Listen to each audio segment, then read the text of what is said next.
अब स्टूडेंट्स हम नेक्स्ट पढ़ते हैं डाइवर्सिटी एंड मैग्नीट्यूड में आइसोमेरिज्म। आइसो का नेम जैसे रिप्रेजेंट कर रहा है, आइसो का मीनिंग क्या होता है, सेम होता है, एंड मेरिज्म मर्ज मीन क्या होता है, पार्ट्स।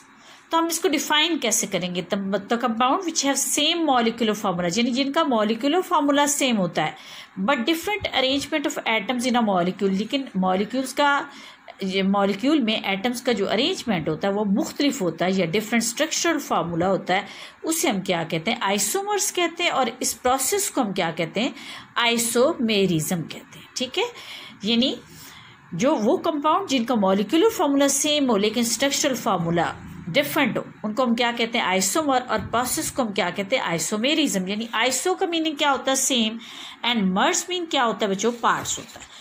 अब अनदर रीजन, क्योंकि आइसोमेरिज्म जो है एक दूसरी रीजन है large number of organic compounds होने की, कार्बन के कंपाउंड ज्यादा होने की। Another reason for the abundance of large number of organic compound is the, या abundance of organic compound is the phenomena of isomerism. Isomerism also add to the possible number of structures. ठीक है, यानी isomerism की वजह से number of structures बढ़ते जाते हैं, और जितने ज़्यादा कार्बन एटम्स की तादाद होती है उतने ही आइसोमर्स जो होते हैं वो ज़्यादा होते हैं। जैसे कि आप लोग देख सकते हैं इस एग्जाम्पल में, देखें आप पेंटेन का स्ट्रक्चर देखें। पेंटेन का मॉलिक्यूलर फार्मूला C5H12 है। ठीक है, नज़र आ रहा होगा आपको कि पेंटेन का मॉलिक्यूलर फार्मूला क्या है, C5H12।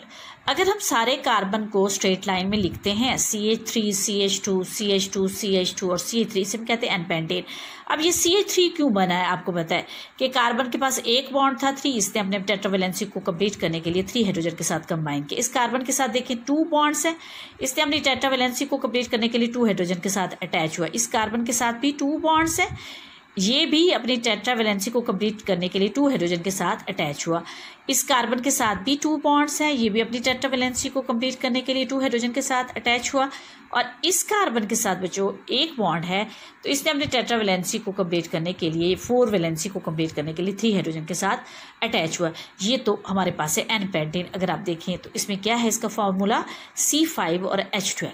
अब अगर हम अरेंजमेंट चेंज कर देते हैं, यानी ये वाला जो मिथाइल ग्रुप है हम इसको यहाँ पे ले आते हैं, इस कार्बन पे ले आते हैं। ठीक है, CH3 CH2 CH CH3 और CH3।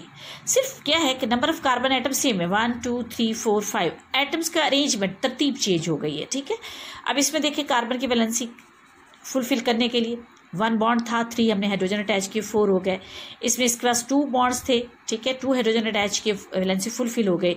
इसमें इस कार्बन एटम्स के पास 1 2 3 बॉन्ड्स थे, इसलिए हमने 1 हाइड्रोजन एटम अटैच किया। इस कार्बन एटम के साथ 1 बॉन्ड है, इसलिए हमने 3 हाइड्रोजन अटैच किए। इस कार्बन एटम के साथ भी 1 बॉन्ड है, 3 हाइड्रोजन अटैच किए। तो ये क्या है, आइसोपेंटेन, पेंटेन का आइसोमर। यानी अब तक हमने पेंटेन के 2 आइसोमर पढ़े, एक एन पेंटेन और दूसरा क्या पढ़ा हमने, आइसोपेंटेन। अब थर्ड आइसोमर हम इसका आइसोमर देखते हैं पेंटेन का, कि कार्बन को हमने 3 लाइंस में लिख दिया। ठीक है, अब ये पहले एक कार्बन एटम यहाँ पे था, मिथाइल ग्रुप को हम इधर लाए थे।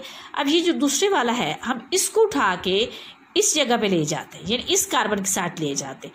तो ये हमारे पास एक मिथाइल ग्रुप ऊपर हो गया और एक ये मिथाइल ग्रुप ऊपर है और ये मिथाइल ग्रुप नीचे आ गया। अब कार्बन की वैलेंसी देखें फुल फिल है, इस कार्बन ने 4 बॉन्ड्स बनाए हुए हैं। ठीक है, इस कार्बन ने भी 4 बॉन्ड्स हैं, इस कार्बन के भी 4 बॉन्ड्स हैं, इस कार्बन के भी 4 बॉन्ड्स हैं, इसके भी। और अगर आप मॉलिक्यूलर फार्मूला चेक करें तो ये भी कितना बनता है, C5 और H12। इसे हम क्या कहते हैं, न्यू पेंटेन। यानी एक ब्रांच होती है तो हम कहते हैं आइसोपेंटेन। अब ये 2 ब्रांचेज हैं एक ही कार्बन पे, तो इसे हमने क्या कह दिया है, न्यू पेंटेन। यानी पेंटेन के 3 आइसोमर्स बन गए हैं। और इसी तरह से अगर हेक्सेन होगा, एक कार्बन बढ़ जाएगा, आइसोमर्स भी मजीद बढ़ जाएंगे। और ब्यूटेन के आपको पता है कि 2 आइसोमर्स थे, ये अभी मैं आपको एक वीडियो में भी दिखाती हूँ कि कैसे आइसोमर्स हैं। ठीक है, What if I tell you that there are many carbon compounds which possess the same number of atoms in them but have completely different structures? What do I mean? Can there be compounds that have the same number of atoms of each element in them but arranged differently? Yes, this is the concept of isomers. Isomers is the term that originated from the 2 Greek terms, iso meaning same or equal and meros meaning parts. Thus, here the term represents the compounds that have exactly the same number of atoms of each element in them. However, the arrangement of these atoms is completely different. For the sake of understanding, let us assume we have a compound like this. There are 2 atoms of A, 1 atom of B and D, and 3 atoms of C. Now look at this structure. The number of atoms of each element is the same, but the structure is different. There could be many more combinations that could rise if we rearrange the atoms. All these structures can be called as isomers of each other. How do we define isomers then?